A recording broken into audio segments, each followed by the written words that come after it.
Question: is college a scam, or is your college trying to scam you? Short answer is college is not a scam. If you do college the right way, you can possibly benefit from going to college. Um, the piece of paper to most industries means something, but is your college trying to scam you?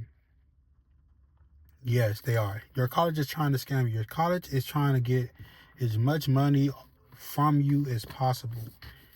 And let me tell you how they do it. So most colleges require freshmen to get a meal plan, right?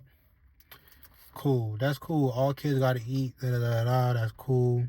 Then on top of that, a lot of colleges require freshmen not to bring their cars on campus. That's not the case for my university, but a lot of big state universities, they don't allow that, right? So let's say your child uses a particular deodorant or a particular mouthwash and toothpaste and They don't have a car, mind you. So where are they going to get these things from?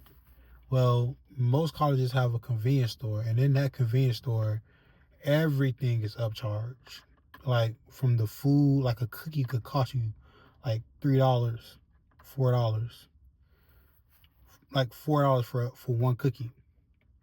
Only thing that's reasonable is the coffee. Everything else, out of price.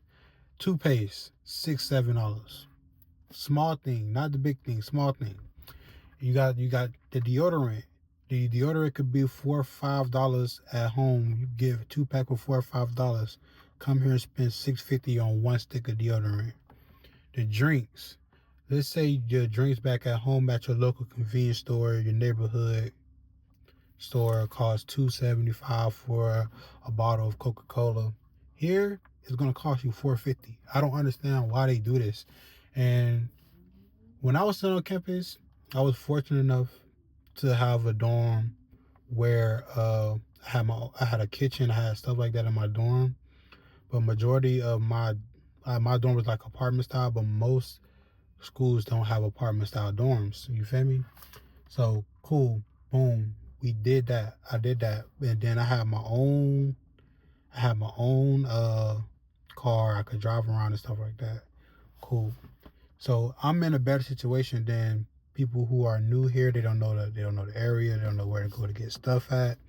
That's all part of the process. But while you're here on campus, the vending machines, the sodas, everything is going to be upcharged just because you're here.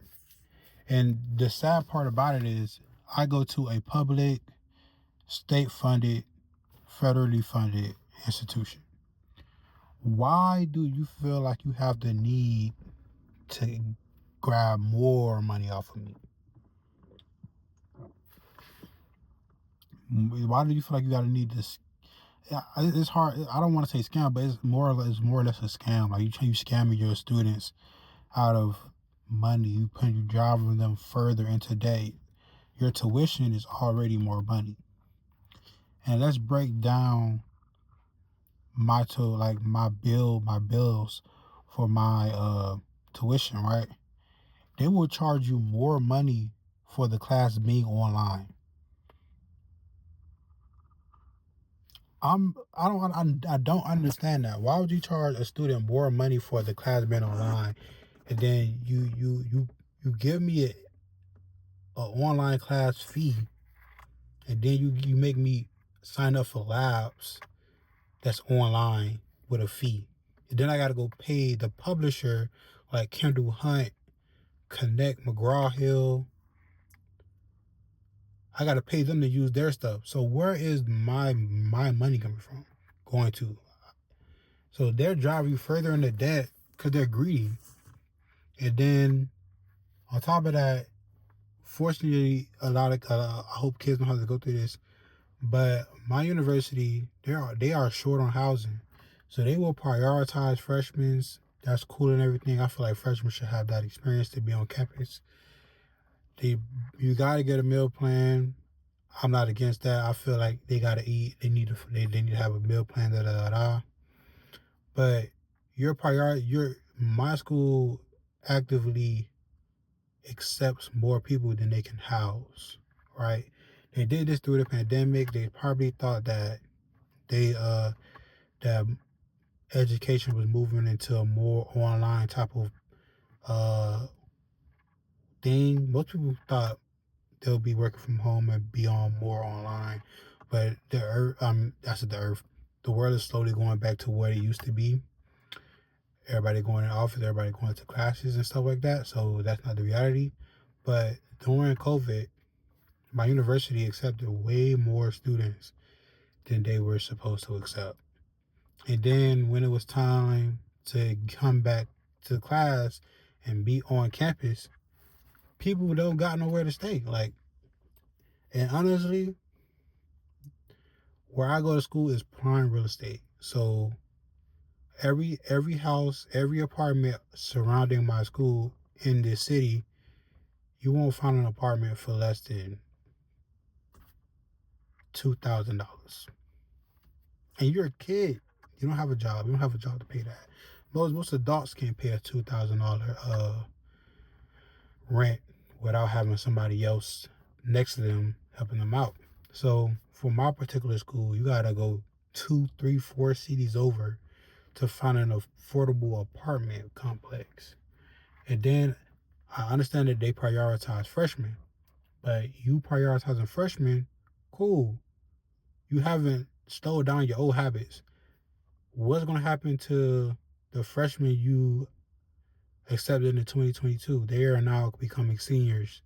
Those kids are being pushed off of campus to make room for new students that you get in. And then the cycle repeats. So seniors, juniors on my campus, and a lot of sophomores get waitlisted for housing because they accept too many people for housing. Like you have 3, 4 buildings that are freshman exclusive. Only freshmen are allowed in those buildings, right? Come this year, they have freshmen in like the upperclassmen buildings. So the premium apartments and stuff like that, like you kids waited so long to be able to move into those. They can't even get into those apartments because they want to prioritize freshmen, and they accepted too many freshmen. And now the people who's been waiting to get into those buildings, when they put that on their list, they end up being waitlisted because they're not priority.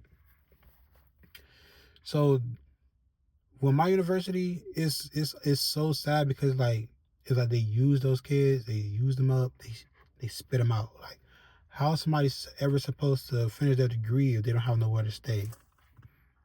Like you basically telling them to transfer without telling them to transfer. Like not having housing is a big issue, and fortunately they are building more houses, but that won't be done till like 2028, 2027. So you basically just gave all your students between the in the 20s. You just gave them the boot to the butt, tell them to get up out of here. So a lot of ways your college will scam, will try to get as much money off you as possible. If you're a smart student and you're dedicated and you're going to a state school, and now if you got accepted to Columbia, Stanford, UCLA, like premium colleges, like top tier colleges, top A-list colleges, go do that. But if you're going to a state school, right, the best way to save some money, the best way to not be in debt is to do your AA, do your first 2 years or even your first year at a community college. Do that. And then say you want to go to tailgates, you want to be involved with people. You can still go to the big games at the big schools. Like that's what most of y'all are attracted to, the big games, at the big schools and stuff like that.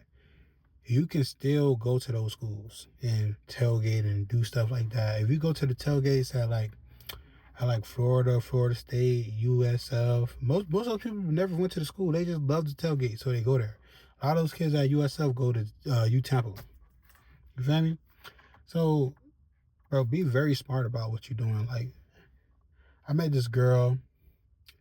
It was her freshman year. She was like, "Nah, I don't like the environment here." Like, da da da. She got up out of here.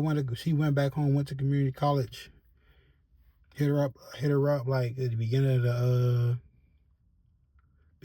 of like the New Year's. She like, "Oh, I graduated. Now I'm about to go to the college I want to go to." Da da da da. And now she saved a whole fuckload of money just about going to a college, a community college, to get her AA. It's all the same thing. Your bachelor's degree will say the college you went to. Nobody's really asking for your AA. Be very smart about where you decide to go to school because your college is actively trying to scam you. But if college a scam? Absolutely not. If you do it the right way, you can profit. You can do well. You can get ahead. But if you don't, but they got you by the balls for like the rest of your life, and you don't want that over your head for your whole life because of the decision you made between the ages of 18 and 24. You feel me? What y'all think about that?